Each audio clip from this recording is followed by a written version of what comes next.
Hello बच्चों, स्वागत है आपका मेरे यूट्यूब चैनल कॉन्सेप्ट के पर। और आज की वीडियो में हम देखेंगे polygon and the sum of its interior angle कि पॉलीगन क्या होते हैं और उस पॉलीगन के इंटीरियर एंगल का सम हम निकालेंगे कैसे, उसका फॉर्मूला होता है वो भी देखेंगे। तो सबसे पहले जान लेते हैं कि पॉलीगन होता क्या है। Polygon a close two dimensional figure made up of straight lines meet at their end point, यानी कि ऐसे टू डायमेंशनल फिगर जो स्ट्रेट लाइन से बनी हो और कहाँ पर मिले, उनके एंड पॉइंट आपस में मिल रहे हो, तो उसको हम क्या कहते हैं, पॉलीगन। और देखो, polygon must have greater than 3 और इक्वल टू 3 साइड, यानी कि पॉलीगन किसको बोलेंगे, जिसकी 3 साइड हो या 3 से ज़्यादा हो, तो हम उसको क्या कहते हैं, पॉलीगन। और वो किस से बने होने चाहिए, फर्स्ट में बोला था 2 डायमेंशनल, यानी 2 डायमेंशनल का मतलब कि हम उसको पेपर पर बना सकते हैं, जैसे कि मैंने यहाँ पर बना, और 3 या 3 से ज़्यादा साइड होंगी। तो जैसे मैंने यहाँ पे बनाया, ये 3 साइड लेके मैंने बनाया एक पॉलीगन, तो इस पॉलीगन को कहते क्या है, 3 साइड है ना इसकी, 1 2 3, तो इस पॉलीगन का नाम क्या है, ट्राइंगल। अब देखो, ऊपर से देख मैच कर लो, स्ट्रेट लाइन से बना ये तीनों क्या है, स्ट्रेट लाइन। तो देखो, ये जो ट्राइंगल है इसकी 3 साइड्स हैं, 1 2 3, और तीनों बनी किससे है, स्ट्रेट लाइन से, और सब क्या, एंड पॉइंट इनके आपस में मिल रहे हैं। ये क्लोज फिगर होती है, देखो क्लोज है। ओपन फिगर कैसी होगी, जैसे मान लो मैंने ये स्ट्रेट लाइन बनाई है ना, और ये क्या है, देखो यहाँ से ओपन है, ये क्या है, ओपन फिगर जो कि खुली हुई है, और ये कैसी है, क्लोज फिगर। तो पॉलीगन क्या होता है, क्लोज फिगर जो चारों ओर से क्या हो, चारों ओर या फिर उसकी सारी साइड क्या हो, बंद हो। जिसकी 3 साइड होती है उसको क्या बोलते हैं, ट्राइंगल। जिसकी 4 साइड होती हैं उसको क्या बोलते हैं, क्वाड्रिलेटरल। जिसकी 5 साइड होती है, 5 साइड वाले को क्या बोलते हैं, पेंटागन, है ना। अब देखो, इसमें जितनी साइड होंगी उतने ही क्या होते हैं, वर्टेक्स। जैसे इसमें कितनी साइड है, 4, तो 4 ही इसमें क्या होंगे, वर्टेक्स। और वर्टेक्स क्या होता है, जहाँ पे भी 2 लाइन मिल रही है, ये जो कोने हैं, जैसे दीवार के भी, घर में भी जो दीवार होते हैं, जहाँ पे 2 दीवारें मिलते हैं उसे क्या बोलते हैं, कोने। तो इस यहाँ पे जो कोने बन रहे हैं उसको क्या बोलते हैं, वर्टेक्स। ठीक है, इसमें 4 साइड है, तो वर्टेक्स भी कितने होंगे, वर्टेक्स भी 4 होंगे। पेंटागन में साइड कितनी है, 5 साइड है, तो वर्टेक्स भी कितने होंगे, 5 होंगे। यानी कि जितनी साइड उतने वर्टेक्स। ट्राइंगल में भी कितने वर्टेक्स हो जाएंगे, कमेंट में बताना। ठीक है, ऐसे ही हम आगे जाएंगे। जिसकी 6 साइड होती है उसको क्या बोलते हैं, 6 साइड वाले को बोलते हैं हेक्सागन। ठीक है, जिसकी 7 साइड हो उसको क्या बोलते हैं, क्या बोलेंगे, अब हेप्टागन, या फिर कहीं कहीं जगह इसको सेप्टागन भी बोलते हैं। ठीक है, जिसकी 7 साइड है उसको बोलेंगे हेप्टागन या फिर सेप्टागन। जिसकी 8 साइड होती है उसको ऑक्टागन। अब देखो, गन किससे आ रहा है, पॉलीगन से। अब जितनी साइड है, ऑक्ट का मतलब 8, गन का मतलब जो पॉलीगन है। ठीक है, अब यहाँ पे 9 लिख दिया, तो 9 जिसमें 9 साइड होंगी उसको क्या बोलते हैं, नौनागन। जिसकी 10 साइड होंगी उसको क्या बोलते हैं, डेकागन, है ना। अब इस बात से याद रखना कि जिसकी जितनी साइड है उतने ही क्या होंगे, वर्टेक्स। जैसे इसमें इसके कितने वर्टेक्स होंगे, हेक्सागन के इसके 6 वर्टेक्स होंगे। सेप्टागन के कितने, या सेप्टागन या हेप्टागन के वर्टेक्स कितने होंगे, 7 होंगे। आपको बताना कमेंट में ऑक्टागन के कितने वर्टेक्स होंगे, नौनागन के कितने होंगे, और डेकागन के कितने होंगे। ठीक है, और देखो इसको याद कैसे रखोगे, जिसके 3 साइड उसको ट्राइंगल कहते हैं, जिसके 4 साइड उसको क्वाड्रिलेटरल, जिसके 5 पेंटागन। देखो 5 मतलब पेंटागन मतलब पेंट हो रहा है ना, 5 से शुरू है, यानी कि 5 से 5, यानी कि जिसकी 5 साइड है उसको क्या बोलेंगे, पेंटागन। हेक्सागन, हेक्सा मतलब जिसमें 6 साइड हो, सेप्टा। अब देखो, इसको याद रखना आसान है। जैसे सितंबर, अक्टूबर, नवंबर, दिसंबर होता है ना, तीनों लाइन वाइज आते हैं, तो उसी से याद रखना। सितंबर, सेप्टागन सितंबर से 7 पर आएगा, ऑक्टागन अक्टूबर से 8 पर। अब देखो मंथ से याद मत रखना, क्योंकि सितंबर जो होता है 9वां महीना होता है, अक्टूबर 10वां महीना। बस इससे याद रखना कि ये जो है सेप्ट, ऑक्ट, नॉन और डेक, ये तीनों एक एक कर आएंगे साथ में।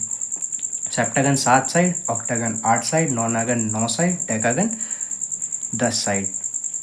ठीक है, तो देखो अब देख लेते हैं। हमने अभी पीछे देखा कि मतलब 3 साइड वाले को ट्राइंगल बोलते हैं, 4 साइड वाले को क्वाड्रिलेटरल, 5 वाले को पेंटागन, 6 वाले को हेक्सागन, 7 वाले को सेप्टागन और 8 वाले को ऑक्टागन, 9 वाले को नॉनागन और 10 वाले को डेकागन। अब देखो इसमें ना काफ़ी बार जो बच्चे होते हैं कन्फ्यूज़ हो जाते हैं जब उनके सामने टर्म ऐसी आती है कि क्वेश्चन में दे दिया रेगुलर ट्राइंगल, रेगुलर ट्राइंगल दे दिया, रेगुलर क्वाड्रिलेटरल दे दिया, रेगुलर क्वाड्रिलेटरल, या फिर रेगुलर हेक्सागन, रेगुलर हेक्सागन। अब बताना हेक्सागन में कितनी साइड होती है कमेंट में, 5 होंगी या 6 होंगी। Regular septagon. तो देखो ये जो रेगुलर वर्ड है ना, इसका मतलब होता है सेम। यानी कि अगर बोल रहा है रेगुलर ट्राइंगल, यानी कि ऐसा ट्राइंगल जिसकी तीनों साइड कैसी हैं। देखो ट्राइंगल में 3 साइड होती हैं, और रेगुलर मतलब जिसकी तीनों साइड बराबर हो जाए। हम इसको इक्विलेटरल ट्राइंगल भी बोलते हैं, जिसकी तीनों साइड बराबर हो। उसके बाद आते हैं रेगुलर क्वाड्रिलेटरल, जिसकी चारों साइड बराबर हो। रेगुलर हेक्सागन मतलब जिसकी 6 की 6 साइड कैसी हो, बराबर हो। रेगुलर सेप्टागन जिसकी सातों साइड क्या हो, सातों साइड इक्वल हो। ठीक है, तो अब हमने शेप्स पढ़ ली है। अब हम देखते हैं कि किसी भी शेप का जो इंटीरियर एंगल होता है, जैसे मैंने इससे पिछली वीडियो में बताया था एंगल कहाँ पे होता है। जैसे मैंने बनाया ट्राइंगल, है ना, तो जहाँ पर भी 2 लाइन मिलती है, जैसे ये दोनों लाइन मिली, तो इस कोने को तो वर्टेक्स बोलेंगे, है ना, और यहाँ पे क्या बनता है, एंगल बनता है ना। तो इसमें कितने एंगल बन रहे हैं, 1 2 3। अब हम इन सारे एंगल का मेज़र करेंगे कि ये सारे एंगलों का सम कितना होता है ना। कुछ तो सम आता होगा, जैसा आपको पता भी होगा कि ट्राइंगल का सम कितना होता है, 180। अब ये आया कैसे, ये जानेंगे कि sum of interior angle of any polygon, कि किसी भी पॉलीगन के अंदर के एंगलों का सम कितना होता है। तो देखते हैं फटाफट से। देखो ट्राइंगल में कितनी साइड, राइट, 3 साइड होती हैं, है ना। तो हम ना साइड को अब n से रिप्रेजेंट करेंगे, साइड की जगह दिखाएंगे n, और हमारा जो इंटीरियर एंगल का फॉर्मूला होता है, सम ऑफ इंटीरियर एंगल का जो फॉर्मूला होता है वो क्या होता है, n-2 इंटू 180। ठीक है, फॉर्मूला क्या बनता है हमारा, n-2 इंटू 180। अब इस फॉर्मूले का यूज़ कैसे करेंगे, देखो n क्या दिखा रहा है, साइड। ट्राइंगल में कितनी साइड होती है, 3, तो n की जगह 3 रखेंगे, n-2 इंटू 180। n की जगह 3 -2 इंटू 180, 3 - 2 1, 1 इंटू 180, सम कितना आएगा 180। यानी कि ये जो 180 आया वो क्या है, ट्राइंगल के सारे अंदर के एंगलों का सम, यानी कि sum of all interior angle of triangle कितना होता है, 180। ऐसे हम इसके लिए देखते हैं आगे क्वाड्रिलेटरल के लिए।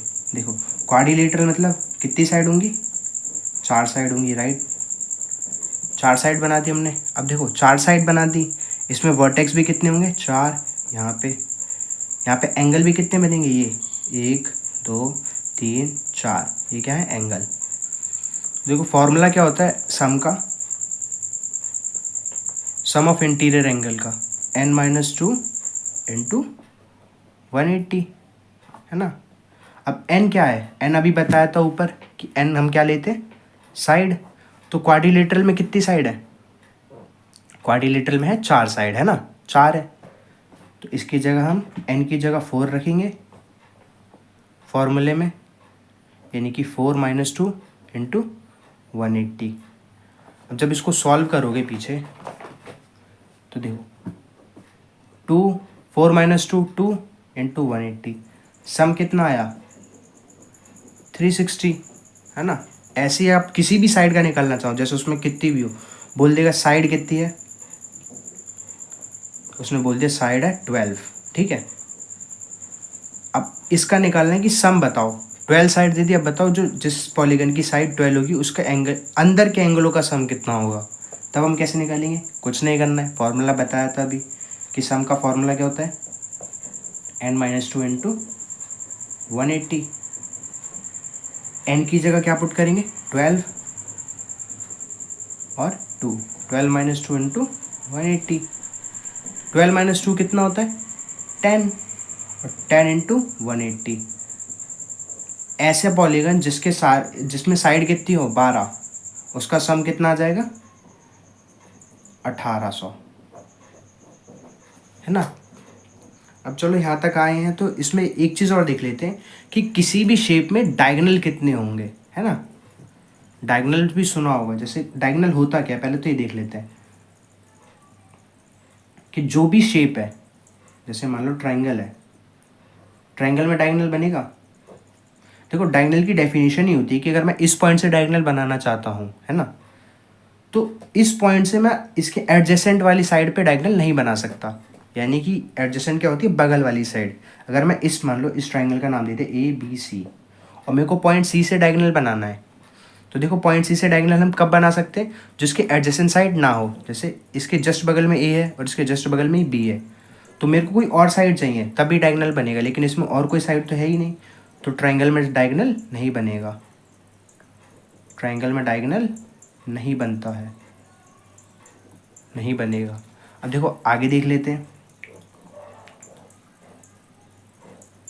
क्या क्वाड्रिलेटरल में बनेगा, तो मैंने भी क्या बताया, इसको भी नाम दे देते हैं ABCD। तो ये C पॉइंट है, C पॉइंट ले लिया हमने। अब इससे देखो हमें डायगोनल बनाना है, तो मैंने क्या बोला कि डायगोनल कैसे बनते हैं, एडजेसेंट वाले साइड को छोड़ करके। यानी कि C लिया है तो B को छोड़ दो और D को छोड़ दो, जो इसके जस्ट बगल में है उससे नहीं। अगर जस्ट बगल से बनाएंगे तो इसको तो साइड कह देते हैं, बगल वाले को छोड़ के, चाहे लेफ्ट हो या राइट। ये देखो ये राइट साइड है, ये लेफ्ट साइड है, दोनों को छोड़ के, B और D को छोड़ के अगर मैं यहाँ C से एक लाइन खींचता हूँ A के लिए, स्ट्रेट लाइन होनी चाहिए, तब हम इसको क्या कहते हैं, डायगोनल, ठीक है। ऐसे ही अगर मैं, अब बोलोगे क्या C से ही खींचेंगे, नहीं, किसी भी साइड से ले लो। B से लिया, अगर B से ले रहे हैं तो मतलब, अब देखो B के बगल में कौन कौन सी होगी, A और C, यानी कि जो B से डायगोनल बनेगा वो ना तो A पर बनेगा ना C पर बनेगा, कहाँ बनेगा, B से D पर, तो ये इसके डायगोनल हो गए। अब सेम देखो D से डायगोनल कहाँ कहाँ बनेगा, A पर बनेगा, नहीं बनेगा क्योंकि A इसके बगल में ही है। D C पर बनेगा, नहीं बनेगा, क्यों, क्योंकि C भी इसके बगल में है। तो D से भी डायगोनल जो बनेगा वो क्या होगा, DB, ठीक है। तो इसको हम क्या बोलते हैं, डायगोनल। अब देखते हैं पेंटागन में डायगोनल कैसे बनेगा।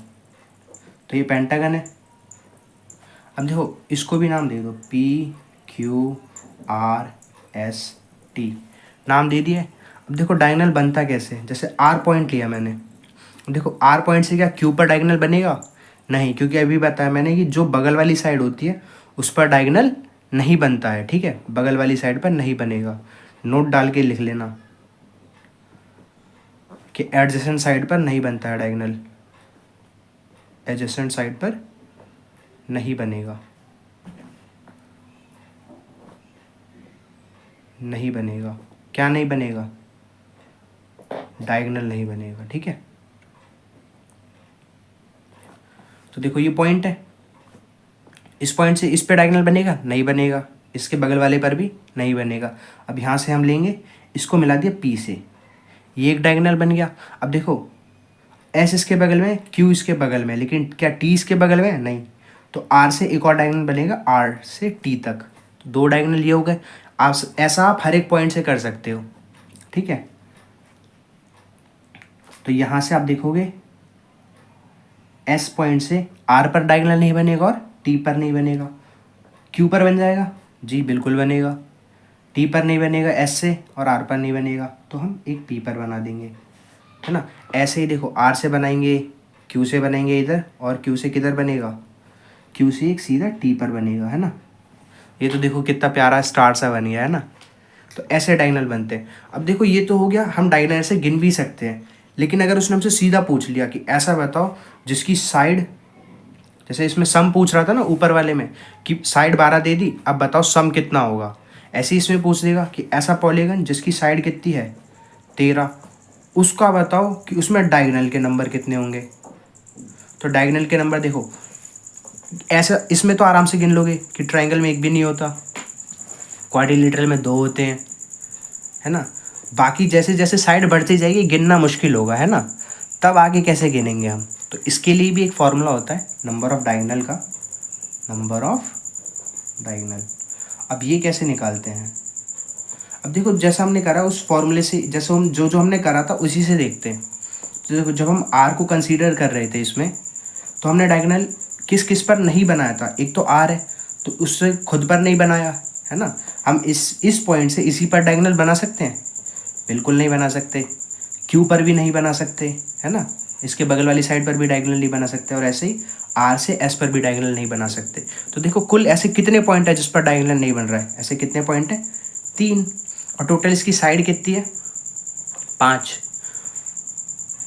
तो क्या है देखो साइड जितनी है उसमें से ऐसे कितनी साइड है जिन पर डायगोनल नहीं बन सकता। अगर मैंने एक ले ली तो 3 साइड ऐसी है जिस पर नहीं बन सकता, इसीलिए हमने टोटल में से 3 माइनस करके मल्टीप्लाई कर दिया। तो क्या अब हमारा आंसर आ जाएगा, नहीं आएगा। क्यों, क्योंकि देखो जैसे मैंने इस पॉइंट से लिया, तो इस पॉइंट से ये एक डायगोनल है ना, और टी से इस पर भी है। लेकिन जब हम एस के लिए देखेंगे तो एस से क्यू पर भी एक डायगोनल है और पी पर भी एक डायगोनल है। लेकिन जब हम इस पी से, एस से हमने पी पर देख लिया, अब पी से देख रहे हैं तो ये वाला तो डायगोनल 2 बार गिन लेंगे ना। जैसे इस पे हमने एक बार ही गिन लिया, क्यू से भी गिन लेंगे, क्यू से भी गिन लिया, आर से गिन लिया, एस से गिन लिया, टी से गिन लिया, पी क्यू सबसे गिन लिया। लेकिन अब देखो डबल डबल गिन लिया ना, जैसे टी आर तो एक ही है, लेकिन मैं इसको आर से भी गिन रहा हूँ और टी से भी गिन रहा हूँ, तो हम इसका क्या कर रहे हैं, डबल गिन लेंगे। तो इस डबल को हटाने के लिए हम क्या करते हैं, फॉर्मूले में 2 से डिवाइड। ठीक है, अब हमारा जो फॉर्मूला है वो रेडी है। अब यूज़ करके देखते हैं, जैसा अभी क्वेश्चन दिया था कि साइड जिसकी कितनी है 13, अब उसमें डायगोनल बताना है। तो n की जगह, n भी अभी भी क्या दिखा रहा है, n साइड को ही दिखा रहा है, तो n की जगह 13 पुट करेंगे, 13 इंटू n-3 यानी कि 13 माइनस 3 बाय 2। 13 कितना, 13 माइनस 3 कितना होता है, 13 माइनस 3 10, शाबाश। 2 से डिवाइड करना है तो 2 से काटेंगे कितने पर, 5 पर, कितना आएगा 13 इंटू 5। ठीक है, यहाँ से कितना जाएगा 65। होप आपको यहाँ तक क्लियर होगा। इस डायगोनल वाले पे एक और क्वेश्चन ले लेते हैं, है ना।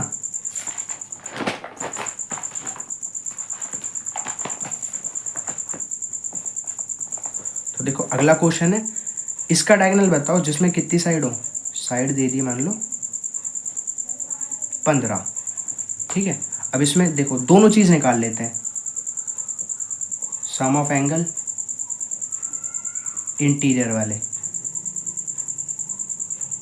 है ना, और नंबर ऑफ डायगोनल, ये दोनों निकालना है हमें, है ना। तो कैसे निकालेंगे, देखो n हमारा एक फिक्स है, n इज इक्वल टू 15 है। अब हमें क्या करना है, सम निकालना है सारे एंगलों को और डायगोनल निकालना है। तो सबसे पहले सम का फॉर्मूला लगाएंगे। सम का फॉर्मूला क्या होता है, n-2 इंटू 180। तो देखो यहाँ पे n की जगह 15 माइनस 2 इंटू 180। 15 माइनस 2 कितना हो जाएगा 13, 13 इंटू 180 मल्टीप्लाई कर लेंगे इसको, है ना। तो इसे मल्टीप्लाई करें कितना आएगा 2340, यानी कि सम कितना होगा इतने डिग्री, ये जो जिसकी साइड 15 है उसके अंदर के सारे एंगलों का सम कितना हो जाएगा 2340 डिग्री। ठीक है, अब इसकी डायगोनल निकाल लेते हैं कि नंबर ऑफ डायगोनल कितने होंगे। नंबर ऑफ डायगोनल कैसे निकालते हैं, फॉर्मूला बताओ। देखो कमेंट में लिख देना जिससे आपको बाद में भी याद रहेगा, n इंटू n-3/2। अब देखो जो दोनों फॉर्मूले अगर आप फॉर्मूले कमेंट में लिख दोगे तो इससे क्या होगा, आपको फॉर्मूला याद रहेगा, है ना। n कितना था 15, n की जगह क्वेश्चन में देखो साइड 15 थी, n की जगह हम 15 पुट करेंगे, 15 15 माइनस 3/2। तो यानी कि अब देखो सॉल्व करेंगे क्या हो जाएगा 15 इंटू 15 माइनस 3 कितना हो जाएगा 12/2, डिवाइड करेंगे कितना आएगा। अब 15 6 कितना होता है 90, यानी कि नंबर ऑफ डायगोनल कितने हैं, नंबर ऑफ डायगोनल 90 है। ठीक है, तो देखो अब मैं आपको कुछ क्वेश्चन दे देता हूँ, वो आप कमेंट सेक्शन में उसका आंसर लिखना। ठीक है, बताना जिसकी साइड कितनी हो, साइड 20 के लिए देखो दोनों बताना है, नंबर ऑफ डायगोनल भी बताना और सम भी बताना है कि सारे एंगलों का सम कितना होगा। और अगर कोई कॉन्सेप्ट अगर ऐसा लगता है कि कुछ रह गया आपको समझ नहीं आया तो वीडियो रिप्ले करके देख लेना। ठीक है, और एक और दे देता हूँ साइड 18। ठीक है, ये दोनों क्वेश्चन का आंसर आप कमेंट सेक्शन में लिखना। होप आपको वीडियो समझ आया होगा, कोई भी डाउट हो तो आप कमेंट सेक्शन में पूछ सकते हैं। Thank you for the watching, मिलते हैं नेक्स्ट वीडियो में।